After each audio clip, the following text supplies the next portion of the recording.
Before I could start today's LEGO City update, I needed a refill of LEGO bricks and therefore visited the factory once again. But before I'll show you what exactly I bought, I think it's time to get in some building progress, and with that, I'd say let's continue with the city expansion. First of all, the industrial building from last time gets moved, because today we start with the landscaping. I'm working with raised as well as empty base plates as a foundation. You'll see in a moment why that's important. What we're doing today is not only laying out the tracks for the freight station, but also installing a diagonal track line recessed into the landscape. That's also why we're working with these raised base plates again. Meanwhile, our first industrial building, the blast furnace, is being reinstalled once again. Of course, we'll integrate it properly in just a bit, but first of all, it's time to lay out the tracks. Last time I showed you a little plan, and for once I'm actually sticking to it.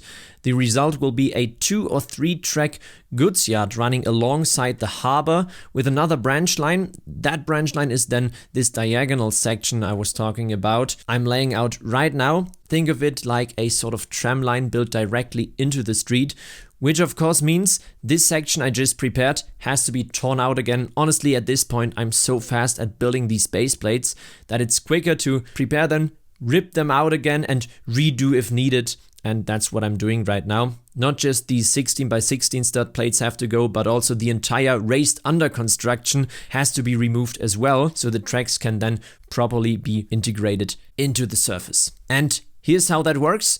We raise the track bed by 1 plate and 1 tile on top, since nothing can be locked onto studs at this 45-degree angle.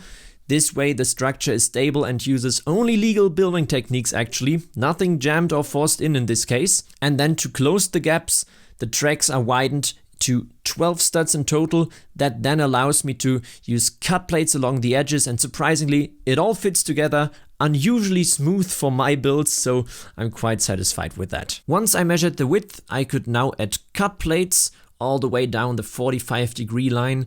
In the middle you can now also clearly see the raised section where the tracks will be placed on top of. Every track piece now of course has to be widened and filled out in the middle so the spacing works, and so it will result in this smooth surface in the end. The prepared parts now just slide in so satisfyingly and connect perfectly on the other side. I have to admit I really enjoyed how neatly this technique worked out in the end. Initially I was a bit worried that everything might be a bit too much under tension, but fortunately enough that wasn't a problem at all.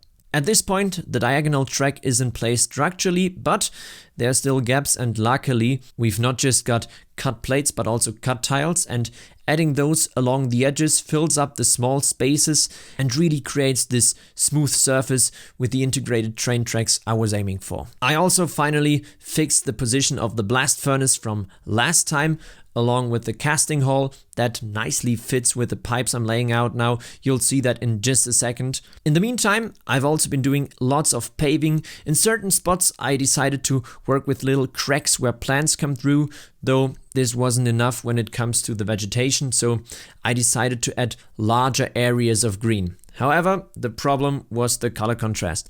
Initially I wanted to use this type of green because that's what I used throughout the rest of my city, and I want to create a cohesive build once this industrial city expansion is connected to the rest of the city, and therefore I wanted to use that. However, when continuing building, as I'm adding these support pillars right now for the pipes that will later on connect different buildings in this industrial area with each other, I noticed that this type of green I've just added doesn't work at all in combination with dark orange, which is unfortunately the main color of the industrial area. Therefore I decided to reduce these areas of green once again and also use a different type of green, dark green, when it comes to the vegetation I'm going to add in just a second. But first of all, right here I'm continuing with all the paving, and this already fortunately enough covers up bigger spots of this green base layer. Once again, the reason I don't completely switch up the color concept regarding the type of green is because I later on want to connect it to the rest of the city. Just keep that in mind.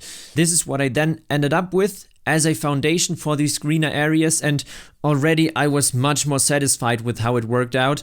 And now this is this dark green, or earth green in some cases it's also called, I was talking about, and that color works so much better in combination with dark orange.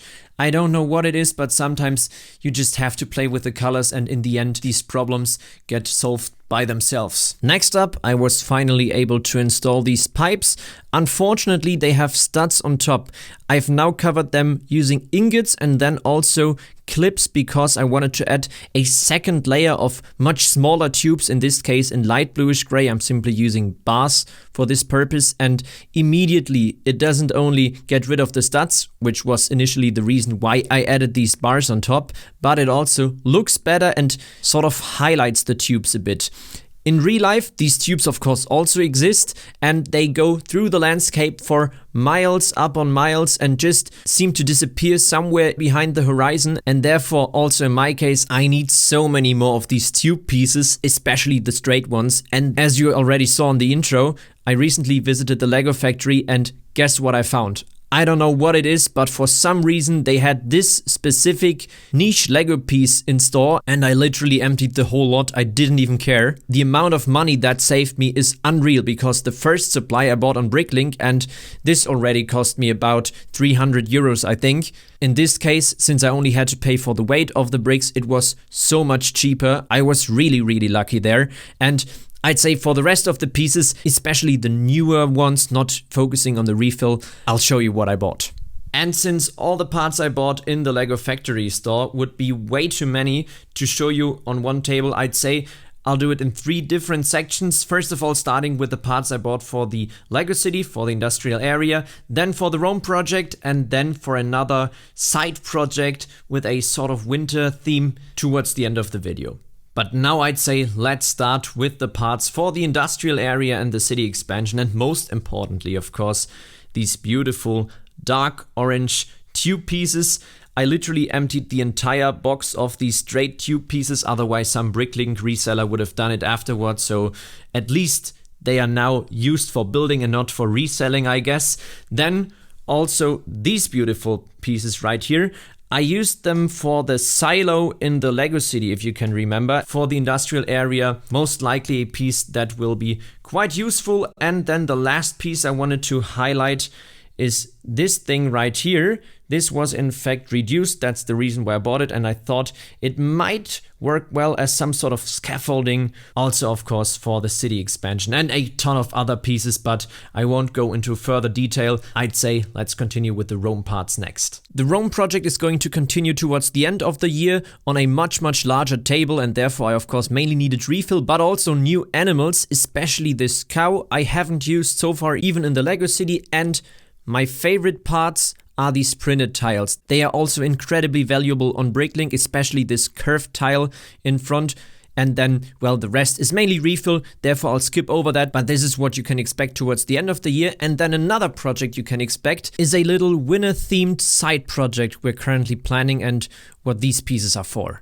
I don't think I have to tell you that these, of course, aren't enough pieces to start a completely new model, but you have to start buying at some point, and therefore, with all these white tiles that were relatively cheap in the factory, I thought let's start with that, and let's start with the color concept. And for that, I thought, for the first time, landscaping-wise, I'm going to combine sand green with white as snow. I think sand green works well because it looks like normal green covered in frost. We've actually also started experimenting regarding the color concept inside the factory itself, because they had quite a few sand green pieces there as well, and we especially focused on how the vegetation is then going to work out. And for that, we've now decided that we'll use these plant pieces we've used for the trees in the Lego City, but now in combination with the exact same piece in white as well, because that then looks as if the tree is covered in snow.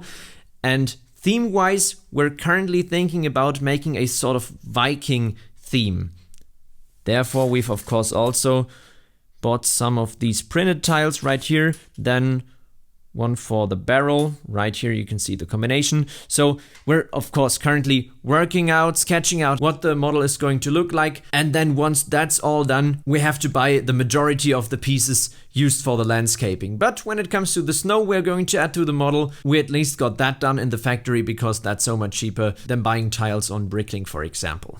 And then, since I'm constantly talking about prices throughout the video, the best thing you can do is of course buy Lego at the Lego store in the Pick a Brick wall. If you stack everything tightly, this is by far the cheapest way to get Lego bricks. The only disadvantage, of course, is you don't have the variety and availability of different bricks as you have it in the factory store and of course online. Just to have that said, but that's one thing I also do because that's the best way to gain filler bricks. With that being said, that's it for today's video. I really hope you enjoyed, and I'll see you again in the next one.